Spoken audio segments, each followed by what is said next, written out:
Hi everyone, my name is Sam, and this is Today in History. Today is Friday, November the 1st, the 306th day of 2024. There are 60 days left in the year. On this day in 996, Holy Roman Emperor Otto III granted the Bavarian bishopric of Freising 30 royal hides, or about 8 square kilometers, or 2,000 acres, of land in a deed that contained the first recorded use of the name Maastricht, from which the name Austria is derived.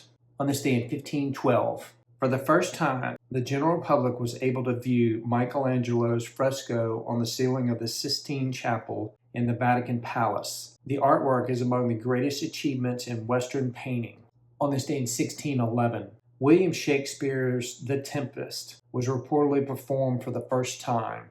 On this day in 1755, Lisbon was heavily damaged by an earthquake that demolished more than 9,000 buildings and killed as many as 30,000 people.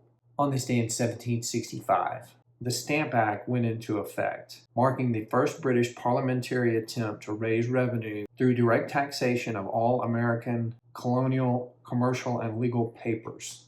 On this day in 1871, American author Stephen Crane, whose works include The Red Badge of Courage, published in 1895, was born. On this day in 1922, the Grand National Assembly, at the behest of Kemal Ataturk, voted to abolish the Sultanate of Turkey.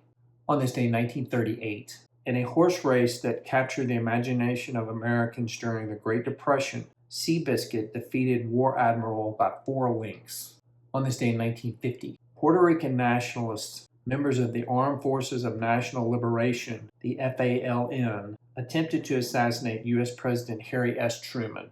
On this day in 1952, on an atoll of the Marshall Islands, Edward Teller and other American scientists tested the first thermonuclear bomb. Its power resulted from an uncontrolled, self-sustaining nuclear chain reaction. On this day in 1967, the film classic Cool Hand Luke opened in American theaters, and it became especially known for Paul Newman's performance in one of his iconic anti-hero roles. On this day in 1981, Antigua and Barbuda achieved independence from the United Kingdom, with Vera Bird serving as the first prime minister.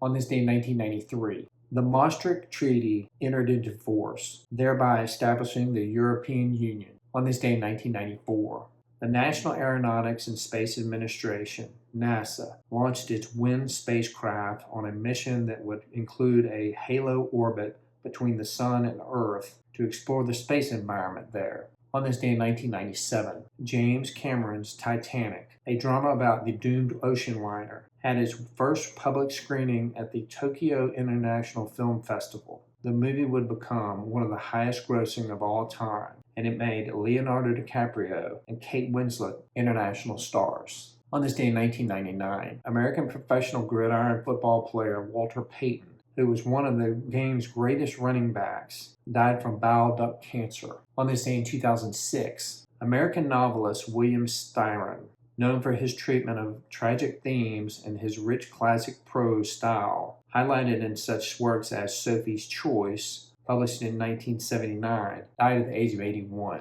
On this day in 2023, Texas Rangers defeated the Arizona Diamondbacks 4-1 to win the franchise's first World Series. All right, everybody, that's it for today. Today is Friday, November the 1st, the 306th day of 2024. There are 60 days left in the year.